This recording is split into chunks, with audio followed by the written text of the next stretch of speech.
Cinema ఇండస్ట్రీలో గానీ, TV ఇండస్ట్రీలో గానీ చిన్న ఆర్టిస్ట్ అయినా, పెద్ద ఆర్టిస్ట్ అయినా వారి ఇంట్లో ఏ చిన్న శుభకార్యం జరిగినా సోషల్ మీడియా పుణ్యమా అని అన్ని ఫోటోలు, వీడియోలు చూడగలుగుతున్నాం.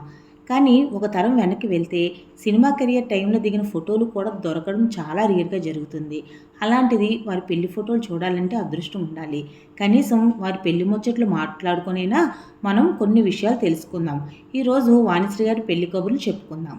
ఆమె తన ఇంటి డాక్టర్ అయిన డాక్టర్ కరుణాకరణ్ గారిని వివాహం చేసుకున్నారు. వీరి పెళ్లికి టాలీవుడ్ నుండి అతిరథ మహారథులు అంతా కూడా హాజరయ్యారు. షావుకార్ జానకి గారు, లక్ష్మీరాజ్యం గారు వాణిశ్రీ గారిని స్వయంగా పెళ్లి కూతుర్ని చేసి పెళ్లి మండపానికి తీసుకొనొచ్చి కూర్చోబెట్టారు. ఇక షూటింగ్స్ హడావిడి ఉండడంతో వాణిశ్రీ గారి వివాహానికి ఎన్టీఆర్ గారు హాజరు కాలేకపోయారు. అక్కినేని నాగేశ్వరరావు గారు సైతం హడావిడిగా వచ్చి అక్షింతలు వేసి వెళ్ళిపోయారు. వీరి వివాహం 1979 ఫిబ్రవరి 28వ తారీఖున రాత్రి 11 గంటల సమయంలో జరిగింది. చెన్నైలోని సుబ్రహ్మణ్యేశ్వర స్వామి ఆలయంలో టాలీవుడ్ పెద్దలందరూ కలిసి ఈ వివాహం చేయడం అప్పట్లో సంచలనంగా మారింది. అయితే వాణిశ్రీ గారు పెళ్లి చేసుకోవాలనుకున్న సమయంలో పెద్దగా ముహూర్తాలు లేవట. చివరిగా ఉన్న ఒక మంచి ముహూర్తంలో హడావిడిగా పెళ్లి కానిచ్చేశారు.